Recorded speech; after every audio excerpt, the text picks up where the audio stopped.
warahmatullahi wabarakatuh. Bagaimana kabarnya anak-anakku yang soleh dan soleha?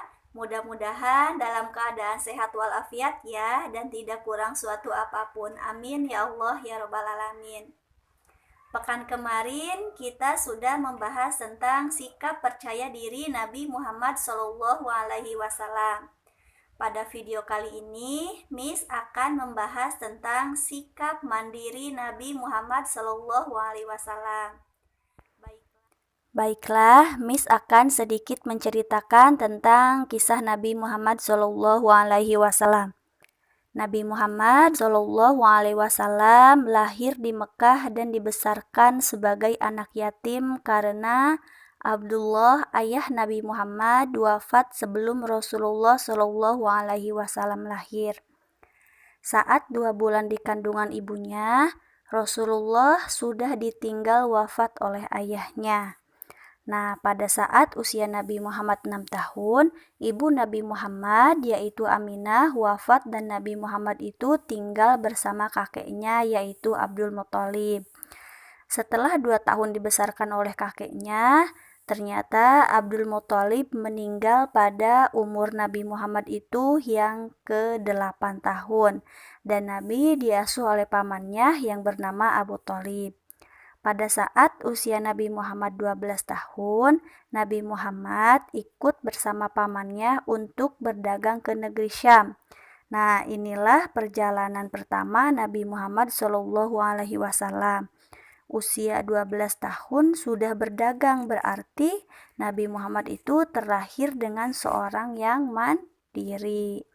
Nah, karena kemandiriannya itu, Nabi Muhammad dikenal sebagai orang yang pekerja keras, jujur, disiplin, sabar, pemaaf, dan tidak pendendam. Nah, inilah kisah Nabi Muhammad yang menunjukkan bahwa Nabi Muhammad merupakan pribadi yang mandiri. Pasti teman-teman sudah tahu apa itu artinya mandiri. Betul, mandiri adalah tidak mudah tergantung kepada orang lain. Kalau kita membutuhkan sesuatu, kita melakukannya sendiri selagi kita bisa melakukannya. Tidak selalu minta bantuan kepada orang lain, kecuali kalau memang kita tidak bisa melakukannya, baru kita meminta bantuan kepada orang lain. Bagaimana kalau jika kita suka menyusahkan orang di sekitar kita, atau bermanja-manja kepada orang tua, tidak merapihkan tempat tidur sendiri, suka menyuruh pembantu, atau sering meminta bantuan orang lain padahal kita sendiri mampu melakukannya. Nah, berarti itu tanda-tandanya kita belum mandiri. Contoh sikap mandiri itu banyak ya teman-teman. Dari kisah Nabi Muhammad SAW sudah menunjukkan bahwa Nabi Muhammad SAW berdagang mencari rezeki untuk mencukupi kebutuhan dirinya sendiri. Adapun dalam kehidupan sehari-hari yang bisa teman-teman lakukan, contohnya misalkan bangun tanpa dibangunkan oleh orang tua, merapihkan tempat tidur sendiri, mandi dan berpakaian sendiri, menyiapkan buku pelajaran sendiri, makan sendiri tanpa disuapin, memakai sepatu sendiri, belajar dan mengerjakan tugas-tugas sekolah sendiri tanpa disuruh-suruh oleh ayah ataupun bunda, dan teman-teman juga bisa membantu pekerjaan orang tua. Jadi, itu semua adalah contoh yang dapat kita lakukan dalam kehidupan sehari-hari.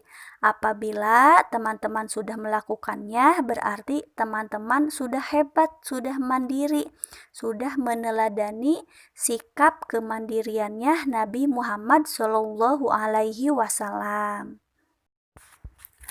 Lalu, apa manfaat dari sikap mandiri? Mandiri kebalikan dari sifat manja. Anak yang mandiri akan disukai banyak orang, seperti teman-teman, orang tua, dan semua orang yang kita kenal. Anak yang mandiri biasanya suka membantu orang tua dan bisa mengurus diri sendiri. Selain itu, anak yang mandiri tidak mudah menyerah jika menghadapi masalah. Sebaliknya, anak yang manja akan menyusahkan banyak orang. Anak yang manja selalu minta tolong dan bergantung kepada orang lain. Anak yang manja akan cepat menyerah jika menghadapi masalah. Oleh karena itu, jadilah anak yang mandiri, karena anak yang mandiri akan lebih sabar, disukai banyak teman-teman, orang tua, dan semua orang yang kita kenal. Semoga teman-teman semua bisa meneladani sikap mandiri Nabi Muhammad SAW dan bisa mengaplikasikannya dalam kehidupan sehari-hari. Amin ya Allah ya Robbal Alamin. Cukup sekian yang dapat disampaikan. Kurang lebihnya mohon maaf. Wassalamualaikum warahmatullahi wabarakatuh.